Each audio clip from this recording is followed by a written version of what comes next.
This meeting is being recorded. Good morning, students. Today we are going to see the topic about Indian economic transformation since independence. Usually the economic transformation is, there are two dividends. First one is before independence and then after independence. So that is why the topic is since independence. So what are the contents we have to discuss here? The first part is an introduction only, and then second one 1950s to 60s, and then third part 1970s to 80s, and fourth part after 1991. Then fifth part 2000 to 2010, and sixth part 2020s and current landscapes also. So these are the topics we have to discuss here. First one, part one, introduction, that is unveiling India's economic journey. So how the Indian economy journey? The first landscape is, it is a pre-independence. So it is a aggregate economy only the significant of informal sectors only, and also limited industrial capacity. It is a gradual service sector only growth. So it is called pre-1950s India. So this is the pre-independence landscape only. Then after that, independence and initial goals. So the focus on import substitution, also the heavy public investment marks, and then initial development strategies after independence and promoting self-reliance also. Then it is a navigating India's economic evaluation. So the key milestone and shifts are, only it is on the policy changes because it is in the independence to present era. So only the policy changes, that is called the structural changes in Indian economy, and also it shifts the sectoral wise also. For example, it is a primary sector, secondary sector, or the territorial sector, that is called sectoral shifts. Then growth patterns, how the patterns, it is a growth will be in the pattern likes it is a developed or developing, that patterns are growth patterns only. And the impact on citizen life. So, what is the livelihood of the citizen or the people of India? That is called impact on citizens' life. And each are highlights of this journey. So, one by one, we will discuss in this PPT. So, this is a today's challenges and opportunities also. So, this is a discuss about the current changes and then challenges and opportunities. So, how can we shaping the Indians economy in 20s and beyond also. So, the next one, it's a part two is only the 1950s to 1960s only. So this is called the planning the public sector expansion. What is the era of the planning and public sector expansion? So this is a blueprint for development. So what are the important points? The first one, in the 5-year plans, it is a mixed economy model. Usually mixed means there are more than two. So in the same way, the mixed economy means it's a private sector and the government sector. The collaborative mode, they have to do some performance or the sectoral development. So that is called mixed economy model. So this plays a strong role in core sectors also. So the key industries and the railways, heavy engineering, steel and energy, these are the example of this role. So the mixed economy model is suitable for these core sectors only. So not the agriculture or the secondary sector alone. So this is called the mixed economy model. This is the state the important place. The next one, focus on public investment. So it is also concentrated efforts to build capital goods and also irrigation and infrastructure through the public sector investments and initiatives also. The next one, what are the outcomes? So mostly the outcomes is only the steady growth and persistent challenges. So the first one, Hindu rate of growth, that is called GDP growth, gross domestic product. So in this GDP growth remained modest only. Averagely, it is around 2 to 3%. So this era is often referred to as the Hindu rate growth only. The slow and steady growth, that is why it is called the Hindu rate of growth. The next one, rural poverty and industrial diversification. So it is also known as rural poverty because in the poverty is more than comparing to the city sides. In rural only, the poverty is expansion because of it is a relatively slow industrial diversification because the industrial developments are more and more only in the urban sites, not in the rural area. So that is why it is called, it's a relatively slow industrial diversification and it is a remains a significant challenge during this period also. The next part three, that is the 70s to 80s only. So this is only the seeds of diversification policy reorientation. So this is only they are sowing some seeds. Why? Because of the reorientation policies or came after 1970 to 80s only. The next one. So what are they? So policy adjustments. First one, selective liberalization. So ISI, that is called industrial licensing regime. This is called selective protection guaranteed or granted to infant industries only. The small industries, that is called only the infant industry. So they only granted because they are only wanted to selective protection and the industries through the industries licensing, how they can protect through the licensing only. So the industrial licensing. But overall public sector domains is continued only. So the licensing is overall all the public domains also it is continued. Then sectoral wise expansion. How can the expansion in sectoral wise? For example, this is a manufacturing began to diversify into capital goods and intermediate goods. So the signs of growth starting to appear in service sector. So the sectoral expansion means before independence or the 1780s, there are only the two sectors only. For example, agriculture and the secondary. Secondary sector means industry sector. So after that, the expansion is moves to that is called only the intermediate goods and also capital goods and the growth is starting to appear service sector. So the growth is expansion to third sector that is called territory sector or the service sector. That is one. That is why we known as this is a sectoral expansion. The next one, the performance. So the performance is uneven growth, not the equal. That is called the uneven growth and sectoral disparities. So some regions or the some sectors only the highly grown, others are it is a backward only. So that is called uneven growth or it is called sectoral disparities. So the first one, growth acceleration. So growth remains uneven only because of the sectors are certain areas showed promise while others struggle to keep pace. So they are the struggling to growth. That is what it is called the uneven growth. Then public sector performance. So the many public sector enterprises remaining loss making only and highlighting the need for efficiency, improvements and strategic reforms. So this is only the stage of public sector performance. The next one in 1991, this is only the reform stage because there are new stages or the new expansion in the strategical movements. That is why this period is called reforms. So 1991 is reforms only. So they are shift towards open market.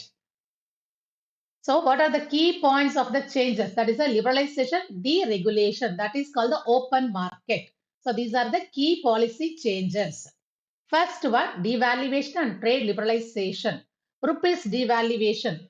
They will be devalued. They will be decline or decrease the face value of the domestic money. That is called devaluation.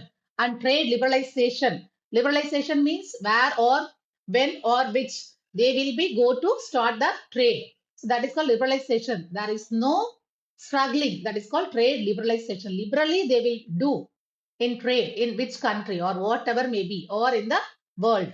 So, and deregulations initiated to integrate Indian into global economy. Yes. So the deregulation is initiated where it is integrate India and also into global economy. Not only in the Indian economy, they will be trade with the global economy. So that is called trade liberalization. The next one, FDI and export promotion. Liberalization of FDI is emphasized on export promotion to attract foreign investment and also boost the export competitiveness also. So that is called export promotion. We want to promote our export through the FDI, foreign direct investments. So that is called FDI. Through FDI only, we will be promote our export also. The next one. So what are the impacts of accelerated growth and sectoral transformation? So high growth. It is an average growth rates increase significantly from 4 to 5 percentage to 6 to 9 percentage. That is only the sectoral accelerated growth only. And also they are marking a new paths of faster economic expansion. That is it is called high growth trajectory. The next one, service sector expansion, the third sector. So rapid growth in service, particularly IT, BPO and financial services and telecommunication major contributor to economy. So the service sector only the expansion. This is only the truly the expanding the economic growth or the structural change. So the structural change or the structural development is only depending the service sector expansion because of the service sector only depending on the global level market. So that is why the service sector expansion also very important in the rapid growth. The next one, part 5, that is the 2000s, that is 2000 to 2010. So in this period, global integration and service-led growth. So the global integration means that is liberalization. That is called global integration. And then dominance of services, the engine of growth. What are the dominance? The number one, contribution to GDP and employment. Services become the dominant sector in GDP. So, which sectors will be increase the GDP? That is the gross domestic product. So, that service will be dominant in GDP level. That is called services become the dominant sector in GDP. The next one, contributing the largest share of employment in urban areas also. And also the service jobs increases. Though this is the way they have to improve their GDP level and employment opportunities also. So they are giving employment opportunities to urban areas. In the way the employment level will be increases, so the production also increases, then the GDP also increases. So the service become the dominant in service sector in GDP only. The next one, arise of the middle class. So the employment will be increases and also the urban services or the urban areas employment opportunity also increases means what happened? That is called rise of the middle class. So urbanization accelerated as urban sector offered higher wage opportunities and also raising middle class and increasing consumer demand. So the middle class livelihood will be increases. That is called rise of the middle class. Then persistent challenges. What are the challenges here? That is called regional disparities. Already we know the disparity is always here because all the regions are not equally developed. So the structural changes will be always disparities only. That is called the persistent challenge. This is the more challenge or the most challenge. So the regional disparities. Why? Because of number one, manufacturing competition. So the competition of the manufacturing will be increases the regional disparities. How? Because of manufacturing productivity gains faced competition from low cost producers elsewhere need to look for solution. Yes. Here the low cost producers are not gain or they cannot improve themselves quickly comparing to the other. So that is why the manufacturing competition is always going on in the economy. So this is the most important region or the most important reason for the regional disparity. And then second one, infrastructure and governance. So the states with better infrastructure and grow governance attracted more investment. So the regional disparities continue to be challenged. So this is only the continued challenge of our government. So the disparities of regional we cannot solve in a short period. It takes a long period only. So this is the infrastructure and governance challenge. Then part 6, that is the 2020's current landscape and future prospects also. So what are the key priorities and initiatives? The first one, Make in India. Yes, it is an initiative. It's a boosting domestic manufacturing through the Make in India initiative to enhance productivity, exports, and employment. So, easily we know Make in India means we only make our products in our country, not the exporting from other countries. That is called Make in India. So, this initiative is good for our structural development in economy. Then, why Make in India is important? Because of it is only enhance the productivity. It will be expands the production level and also this is the employment opportunity also increases and more the export level also increases. That is why Make in India is initiative is the first step. The next one, digital economy and innovation. So expanding the digital economy. Why? Because of many startups and then fintech and then innovation ecosystems. It is also supported by policy initiatives and venture findings also. So the digital economy and innovation is the second transformation in India after independence. Then, so what are the necessary investment or what are the vulnerabilities? The first one, growth vulnerabilities. So the growth is exposed to global demand shifts only. Not only in the domestic, it is a growth is export to global demand. So the supply chain disruptions and the domestic policy rigidity in some sectors. So this is the first vulnerability in growth level. We cannot meet the global level demand. The next one, infrastructure, human capital and institution. So continued investment in infrastructure and human capital and institution. What happened? It is a critical for sustained growth and development. Yes, it is always the critical position only because we cannot continue our investments for the infrastructure or the human development or the human capital. So that is why it is a critical for sustained growth and development also. Then what are the key drivers of transformation? Policy and integration. The first one is shift from state led planning. So we have to transition from protectionist, then state led planning to liberalization and privatization and governance reform. This is called LPG only. Yes, liberalization, privatization, and globalization. We have to shift this state led planning. The next one, global integration. How can we integrate the global level? Through the FDI and then technology transfers and participation in global value chains also. So this facilitated by favorable policy reforms that is called global integration. So in all the countries under the one net, they are doing the own trade or business in global level. That is called global integration. Through the FDR, it is possible and also we have to change our technology also. So that is called global integration. The next one, a sectoral modernization.